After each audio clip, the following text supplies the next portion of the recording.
Hey guys, this is Grandmaster Eugene Perelshteyn, and today we're going to review GothamChess Caro-Kann Gambit. Now, this is a very rare opening indeed, and it starts as a normal Caro-Kann with e4, c6, d4, d5, and after e takes d, well, we're going for my favorite variation called the exchange variation, hoping that after c takes d, we're going to get the setup with bishop on d3, knight c6, c3, knight f6, bishop f4. White has two bishops out. We control this key diagonal, and later we're going to play knight f3, knight bd2. If queen is attacked, queen can go to b3, and then castle. This is a very easy setup to learn, and I recommend this setup in my book, in my white book, Chess Openings for White Explained. But Gotham Chess, or also known as International Master 𝐦𝐤𝐤𝐿, came up with this rare move indeed, knight f6. I believe only 11 games are in the database in all of chess history, in the master database. And 𝐦𝐤𝐤𝐞 played it. He's one of the most famous genius GMs from Ukraine, and his opponent did not go for the principal line. I would recommend to take the pawn. And then Gotham Chess says you should take back, and black has this powerful knight attacking the center. You still should be careful how to continue. The logical move, my recommendation, is to play, of course, knight f3, and then Gotham Chess says you should pin the knight where black. So again, the two knights and the pin is what he believes gives black excellent counterplay. Well, it is true, unless you know the refutation, which I'm about to share with you. We're going to do a counter pin. For those of you who are new to chess and you're just discovering pins, there are relative and absolute pins.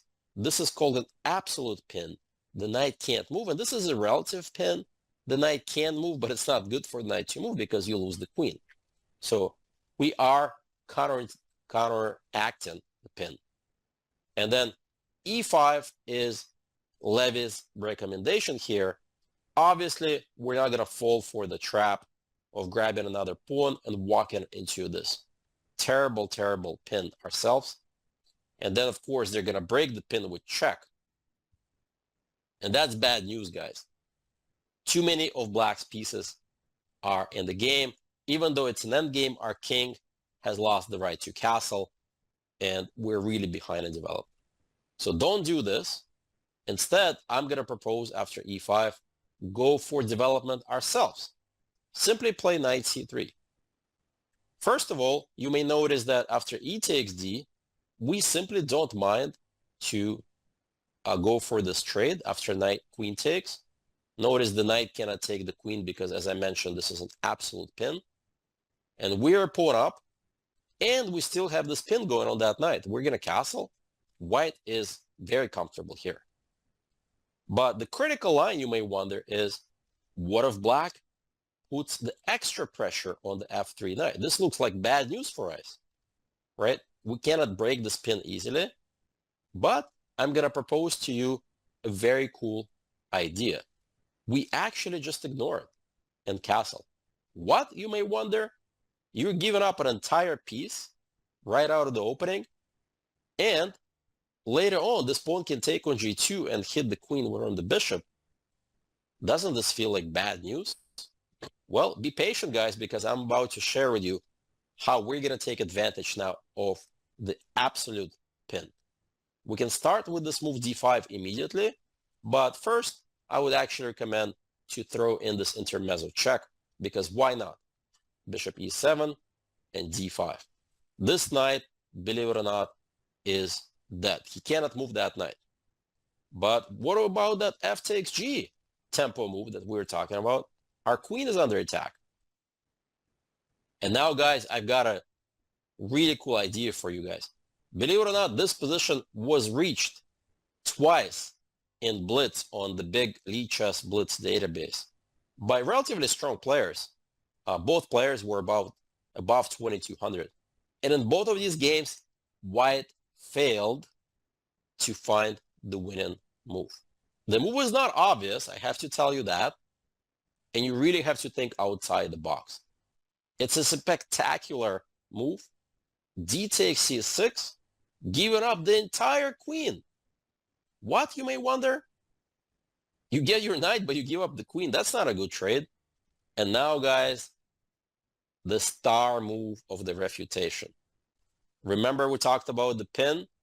Remember the bishop? Remember the king? Well, now this little pawn on c6 is going to make a deadly discovered check.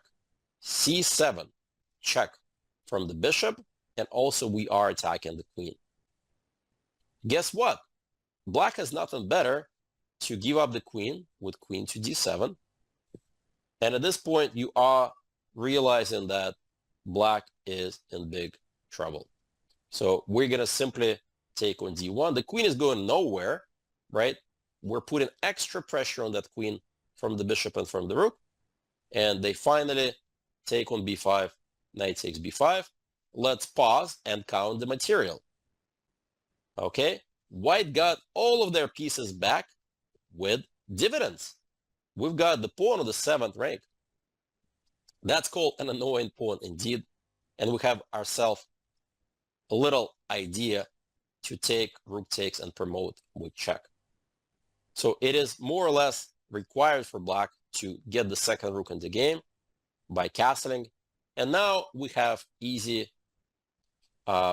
winning advantage, I would say, either with bishop e3 or bishop g5 pinning the knight. So these two moves give white pretty sizable advantage. The engine gives white +6, which is quite a lot.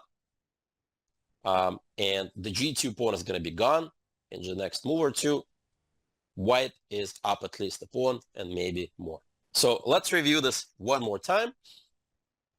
Again, the gambit line is knight f6, very rare move indeed. We're going to grab that pawn.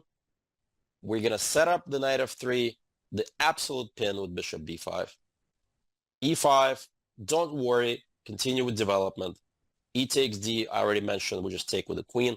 They keep going with e4, and now we just keep ignoring that. Castles, check, and now this is a deadly position. Take it on g2 is going to result into this beautiful pawn dance with c7 discovery. Black is pretty much dead lost here.